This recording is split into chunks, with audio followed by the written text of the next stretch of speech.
Prej disa ditësh në vend ka hyrë në fuqi sistemi i ri Safe City, i cili synon të monitorojë në kohë reale trafikun dhe të regjistrojë automatikisht shkeljet e shoferëve. Qytetarët kanë filluar tashmë të marrin mesazhet për gjoba, ndërsa reagimet janë të ndryshme. Nga ata që e shohin sistemin si mënyrë për të rritur sigurinë, deri tek shoferët që ankohen për funksionimin e këtij ligji. Megjithatë, shumica e atyre që intervistuam e shohin këtë sistem si një hap pozitiv që mund të rrisë sigurinë rrugore dhe të vendosë më shumë rregull në trafik. Sipas tyre, Safe City do të ndikojë që shoferët të jenë më të kujdesshëm dhe të respektojnë rregullat.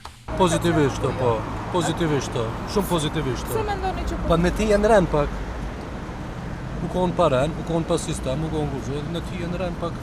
Deri tani ju personalisht a keni marrë ndonjë mesazh? Jo, s'kum pas mesazh. Okej, a mendoni që mesazhet që vinë do të jenë të sakta nga Safe City? Ata se di, ata kena me pa me kohë, të qyrin që është të qyshosh. Po ndonjë tafërm, a ka rastis me të ketë mesazhe nga... Qysh? Ndonjë tafërm t'juve, ta ka Po, rastis të vllavit. ketë mesazhe? Okej, edhe si Nuk kemi pas probleme, jo, nuk konë, caktë konë mesazhe. Ja me sam dhe ka ne. Mendoj se nuk është sistemi mirë dhe se i njëjti nuk do të funksionoj, pse të jeti mirë që të na dënoj kur të vozisim edhe 1 kilometër më tepër. Safe City, we like. A e vlerësoni që ka ndiku pozitivisht në komunikacion ky ligj? Atëherë, a keni marrë dënime deri tash për Safe City? Kur ka hyrë në fuqi Safe City? Si e vlerësoni këtë ligj të ri Safe City? A mendoni që ndikon mirë në komunikacion apo jo? Mendoni që shtohet siguria përmes këtij? Jo.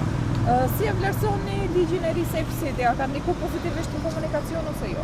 Do ndikoj. Mendoni që do të? Po. Pse Një mirë. Po, do të mi respektu rregullat edhe në Safe City hënimet vinë më hënat, 10 minutave, ashtu që kur na shojnë ka xhepi, na ndikon më shumë. A mendoni që është pozitivisht kjo dhe a mendoni që janë transparente mesazhet? Jo, mira, nuk ka keq. Mendoni që janë sakta? Po. Ndërkohë, persona të tjerë që refuzuan të flasin para kamerave nuk e shohin pozitiv funksionimin e këtij sistemi. Sipas tyre, Safe City ka krijuar ngarkesë dhe trafik shtesë në disa pika të qytetit, ku shumë drejtues mjetesh besojnë se kamerat po krijojnë ngadalësim të tepërt në disa akse të qytetit, duke sjellë kolona të gjata dhe vonesa të panevojshme. Ndërsa pjesa më e madhe e ankesave lidhet me gjobat, që siç thon ata, vendosen edhe për tekalime minimale të shpejtësisë, të cilat i konsiderojnë të paarsyeshme. Ata kërkojnë më shumë tolerancë, pasi nuk e shohin të arsyeshme të gjobiten për tekalime shumë të vogla të shpejtësisë, si për shembull vetëm për disa kilometra në orë mbi kufirin e lejuar. Megjithatë, në fund mbetet për të parë nëse Safe City do të arrijë qëllimin e tij për të rritur sigurinë rrugore, apo nëse do të ketë nevojë për përmirësime në mënyrën e zbatimit të tij.